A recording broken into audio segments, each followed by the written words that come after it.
ભરૂચના જંબુસર તાલુકાના વેડજ પોલીસ સ્ટેશનની હદમાં આવેલા એક ગામમાં યુવાને સગીરા સાથે લગ્નની લાલચે દુષ્કર્મ આચરતા પોલીસે નરાધમની ધરપકડ કરી કાયદેસરની કાર્યવાહી હાથ ધરી છે। ભરૂચના જંબુસર તાલુકાના વેડજ પોલીસ સ્ટેશન વિસ્તારના એક ગામમાં સગીરા સાથે દુષ્કર્મનો બનાવ સામે આવ્યો છે।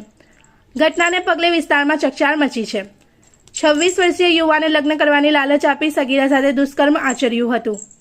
બનાવની જાણ થતાં પરિવારે પોલીસમાં ફરિયાદ નોંધાવી હતી। વેડજ પોલીસ સ્ટેશને ફરિયાદના આધારે આરોપી જગદીશ વાઘેલા વિરુદ્ધ ગુનો નોંધી તાત્કાલિક કાર્યવાહી હાથ ધરી હતી। પોલીસે આરોપીની ધરપકડ કરી કાનૂની કાર્યવાહી શરૂ કરી છે। પોલીસ દ્વારા સગીરાનું તબીબી પરીક્ષણ કરાવવામાં આવ્યું છે અને વધુ તપાસ ચાલુ છે। इस वीडियो को लाइक करें, हमारे चैनल को सब्सक्राइब कर बेल आइकन जरूर प्रेस करें हमारी न्यू वीडियो सबसे पहले देखने के लिए।